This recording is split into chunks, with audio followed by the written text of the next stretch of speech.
Hallo, wir möchten euch ganz herzlich willkommen heißen bei dem letzten Video unserer Reise, die bis in den Oman ging. Hier überqueren wir nun die Grenze von der Türkei nach Bulgarien und fahren dort entlang der Schwarzmeerküste an den Städten Sosopol, Nessebar und Kavarna vorbei. Dann geht es über die Grenze nach Rumänien, weiter an der Schwarzmeerküste entlang bis zur Hafenstadt Constanța. Von Constanța überqueren wir dann die südlichen Ostkarpaten und fahren nach Siebenbürgen. In Siebenbürgen besuchen wir Brașov, in Deutsch Kronstadt, und Alba Iulia, zwei wunderschöne Städte. Alba Iulia hatten wir bereits im tiefsten Winter auf der Hinreise besucht. Dann ging es noch durch Ungarn und Österreich. In Österreich besuchten wir unsere guten Freunde Monika und Herbert, die wir auf dieser Reise kennengelernt hatten und mit denen wir viele gemeinsame Stunden in Saudi-Arabien, Jordanien und im Irak verbracht haben. Und am Ende ging es schließlich noch über den Inn, zurück nach Deutschland, nach Bayern und nach Erding. Ich hoffe, ihr habt Spaß dabei, uns auch auf dieser letzten Episode dieser langen Reise zu begleiten. Nach 2,5 Monaten in der Türkei verlassen wir diese und fahren nun zu dem bulgarischen Küstenort Sozopol.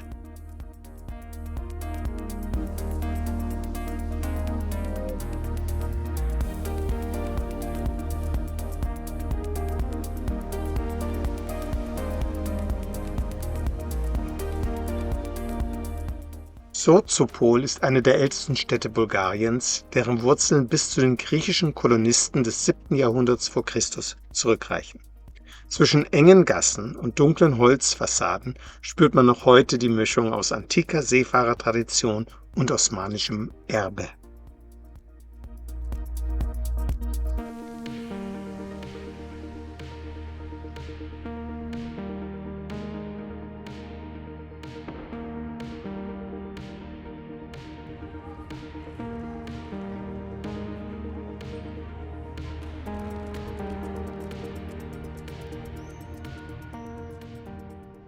Von Sozopol fahren wir ca. 70 Kilometer an Burgas vorbei bis nach Nessebar.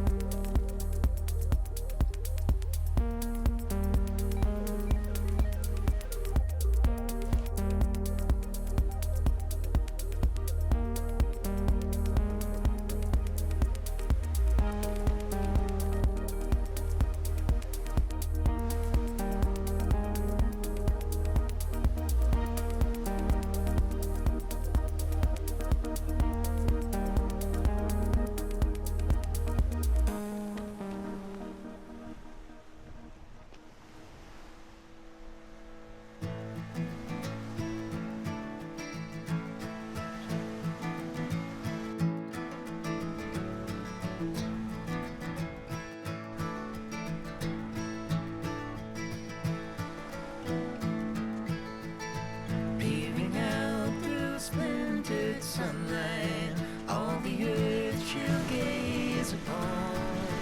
When you wake while you are sleeping, when the working day is done. Through the windy wild and Nessebar war ursprünglich eine alte thrakische Siedlung, die sich auf einer kleinen Halbinsel ins Schwarze Meer schiebt. Zwischen Kopfsteinpflaster, Holzhäusern und byzantinischen Kirchen spürt man noch heute die Schichten von über 3000 Jahre Geschichte.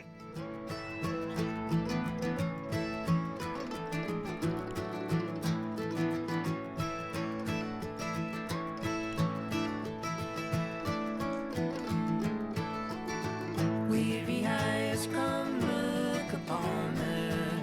Leave your troubles at her feet. When you're called unto the yonder to sing the joyful chorus sweet.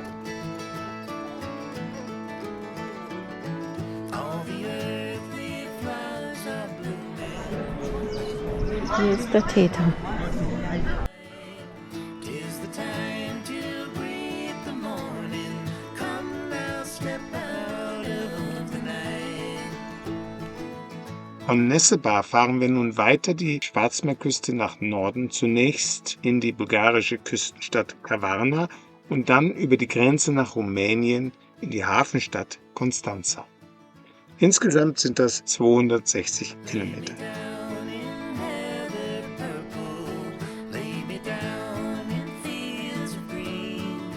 She will send the soft rain falling, wash my soul and my body clean. In the moonlight on the ocean, in the music of the bell, there I find a sweet devotion, stronger than the highest scale.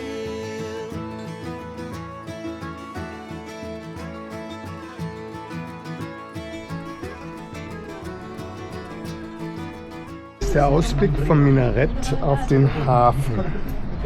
Unten rechts seht ihr Rodi.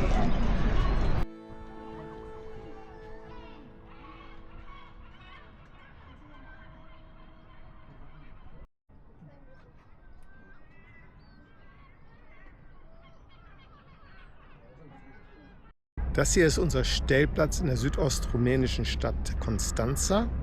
Die Stadt ist sehr alt, wobei wir davon nicht so viel gesehen haben. Wir waren in der Moschee, die sehr interessant war. Vom Minaretthaus haben wir die Stadt ein bisschen angeschaut. Wir haben hier 2 Tage übernachtet, denn ich musste noch ein bisschen am letzten Film arbeiten und gestern hat es auch ein bisschen geregnet. Aber es war ganz gemütlich und der Parkplatz hier war sehr, sehr ruhig. Also mitten in der Stadt, unten ist das Meer, der Touristenhafen und hier oben das Zentrum der Stadt, die Altstadt. Es ist etwas ärmer hier als in der Türkei und vielleicht auch als in Bulgarien, wobei das kann man nicht feststellen. Wir sind in Bulgarien diesmal nur an der Küste lang gefahren, aber sehr sauber. Von Constanța fahren wir in 2 Tagen durch die Ostkarpaten bis nach Siebenbürgen in die Stadt Brașov, in Deutsch Kronstadt. Das sind ungefähr 450 Kilometer.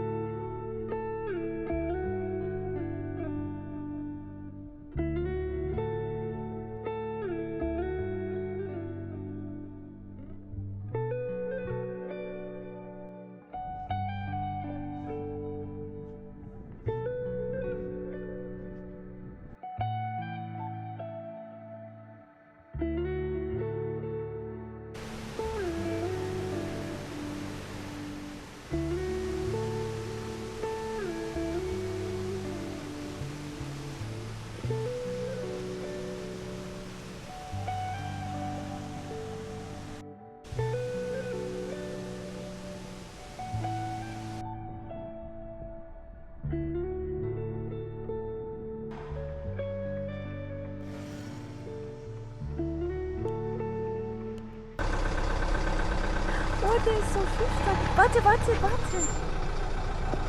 Wie der sitzt.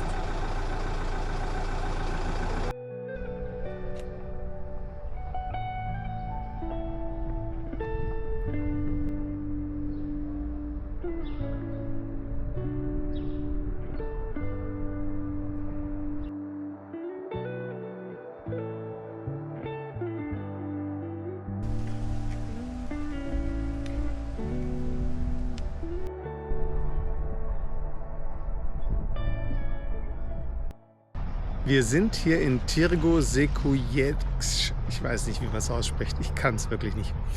Ungarisch ist schwierig.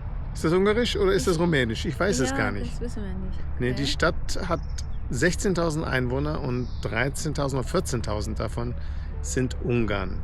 Wir sind hier mitten in Siebenbürgen. Vielleicht sind es noch 60, 70 Kilometer bis Brașov, Kronburg. Und ein nettes kleines Städtchen, ruhig, verschlafen. Okay, heute ist Sonntag. Heute ist Sonntag, genau. Das ist vielleicht der Grund. Ja, ja.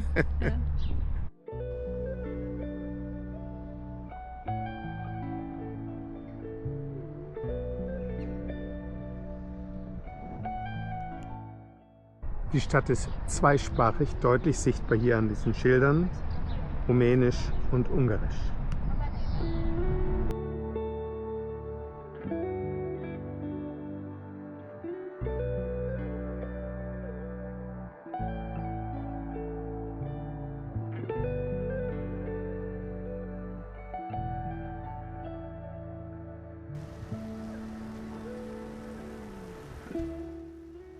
Brașov entstand im 13. Jahrhundert als Kronstadt, gegründet und geprägt von Siebenbürger Sachsen, die Handel, Handwerk und Stadtmauern in die Karpaten brachten.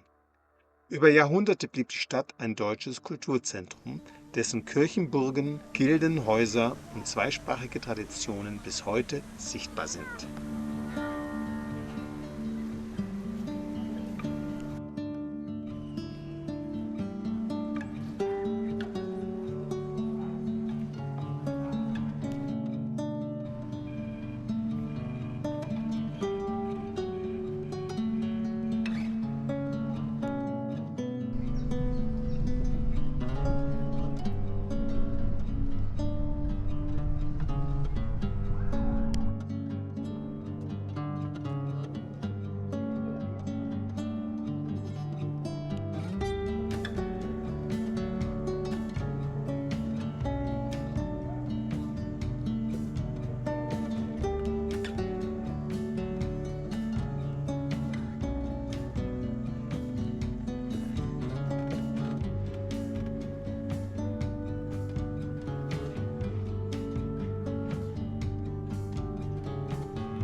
Ja, Rula ist wieder dabei, einen Powerwalk zu machen.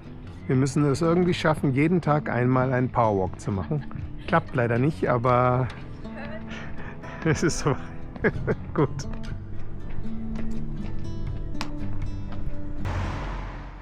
Das Mahnmal an der Synagoge von Brașov erinnert still und unübersehbar daran, wie jüdisches Leben in der Stadt gebrochen wurde und dass Erinnerung die einzige Brücke gegen das Vergessen bleibt.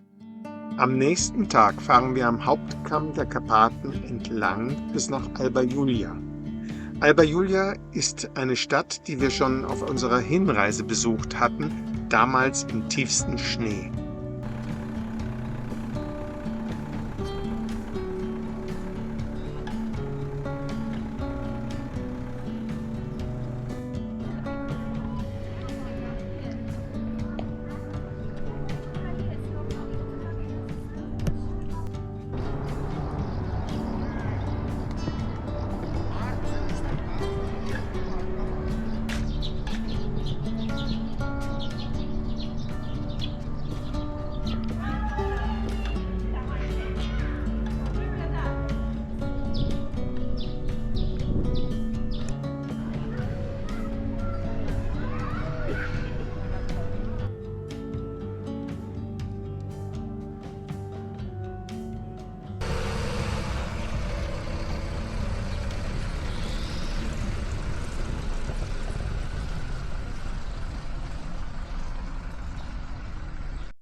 Von Alba Iulia fuhren wir dann 125 Kilometer durch die Berge weiter, um uns einen ruhigen Stellplatz zu suchen. Das ist jetzt unser wahrscheinlich letzter Stellplatz in Rumänien. Und da haben wir uns nochmal einen Naturstellplatz ausgesucht und der hier ist traumhaft. Einsam. Ich weiß, ich soll das nicht sagen, aber es ist ein einsamer Platz. Ein toller Platz mitten in der Natur hier in den Bergen Rumäniens. Wir werden hier sicher eine tolle Nacht verbringen heute Nacht.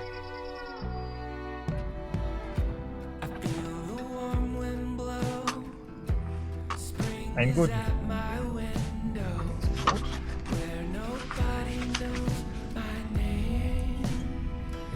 Das ist Gabe, ne?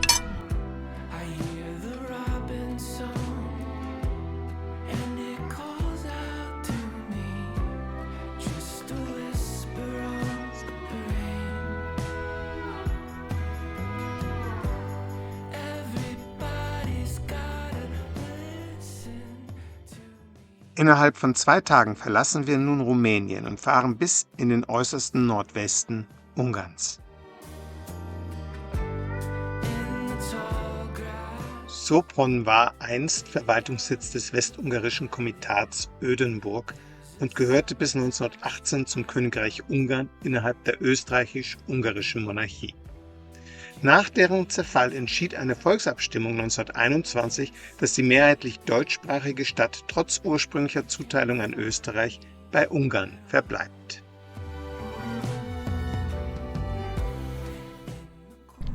Wir sind hier in Sopron, das ist unser letzter Übernachtungsplatz in Ungarn.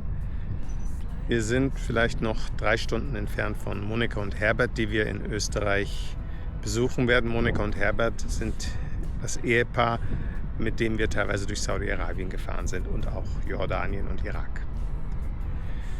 Hier, die Rula ist hier einkaufen, hier ist eine Shopping Mall und wir haben heute Nacht hier gut gestanden. Allerdings sind die Temperaturen extrem heiß. Wir sind bei Mitte 30 Grad, sehr heiß. So heiß hatten wir es gerade mal im Oman. Aber unsere Cooling-Systeme funktionieren einigermaßen. Unser Max-Fan kühlt das Ganze ein bisschen runter im Auto. Wir haben ein bisschen Wind. Das passt schon. Das halten wir aus. Und wir sind ja eh bald zu Hause. Oder erstmal bei Monika und Herbert. Von Sopron aus fahren wir ca. 180 Kilometer bis nach Burgstall an der Erlauf. Wo ist das? Da über die Straße. 500 Meter von hier. Okay. Und das ist was? Erlaufschlucht.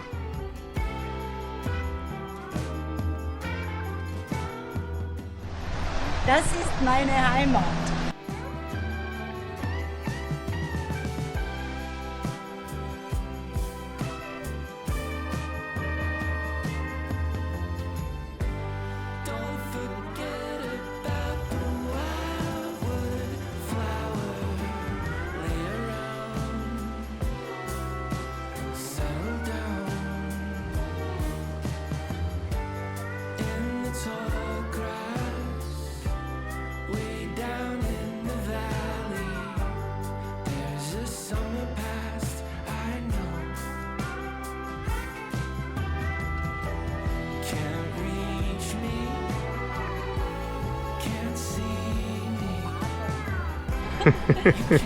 Ich hoffe, das hast du nicht drauf. Alles drauf. Oh.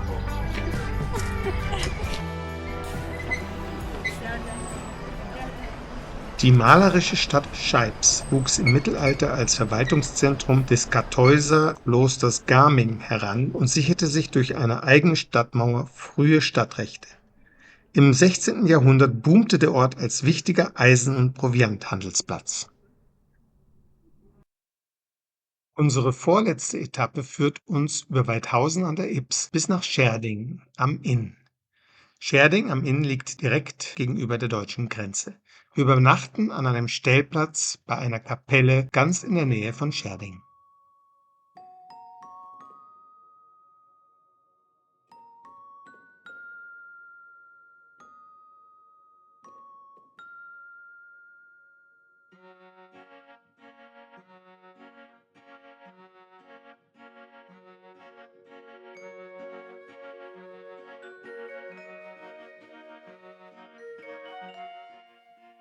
Schärding ist eine malerische Barockstadt in Oberösterreich. Bekannt ist die Stadt besonders für die vielen bunt bemalten Bürgerhäuser aus dem 16. bis 19. Jahrhundert. Ah, der lebt ja noch. Ja. Was wollen Sie, meine Dame? Ja, wir sind hier in Schärding am Inn und haben den Blick nach 6 Monaten, knapp 6 Monaten, wieder auf Deutschland. Auf der anderen Seite des Inn liegt Deutschland.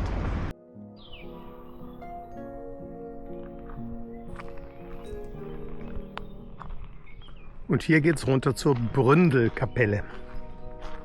Das ist ein ganz schöner Abstieg zum Inn hinunter. Also ganz schöner Abstieg ist relativ. Es ist ein paar Treppen. Aber in der Hitze, die im Moment herrscht, macht das schon was aus. Das ist das heilige Wasser der Kapelle.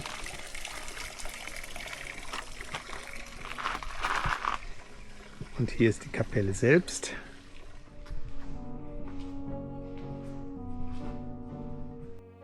Und auf unserer letzten Etappe überqueren wir die deutsche Grenze und fahren rund 170 Kilometer bis zu unserem Heimatort Erding. Wir waren nun knapp 6 Monate unterwegs, begannen die Reise im tiefsten Winter und kommen zurück bei Hochsommertemperaturen. 6 Monate bis in den Oman und wieder zurück. Wir sind mit großer Vorfreude aufgebrochen, neugierig darauf, Neues zu entdecken und unseren Horizont über den Alltag hinaus zu erweitern. Rodi hat uns durch atemberaubende Landschaften getragen, über Grenzen hinweg und hinein in neue Kulturen. Dabei haben wir gelernt, dass die größten Entdeckungen oft nicht auf einer Landkarte zu finden sind. Zu den unvergesslichsten Momenten gehörten die Wiedersehen mit alten Freunden entlang unseres Weges. Sie haben uns daran erinnert, dass Straßen uns nicht nur an neue Orte führen, sondern auch zurück zu den Menschen, die einen festen Platz in unserem Herzen haben. Gemeinsames Lachen, vertraute Gespräche und herzliche Umarmungen würden zu einigen der schönsten Geschenke dieser Reise. Und das ist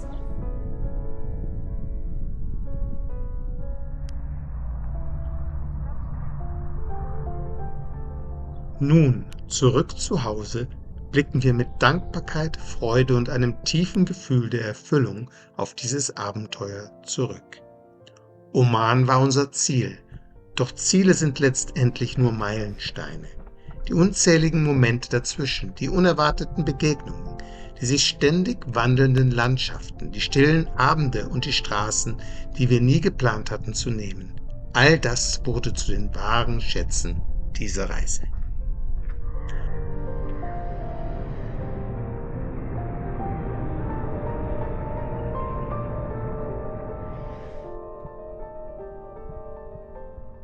Danke, dass ihr uns auf dieser Reise begleitet habt.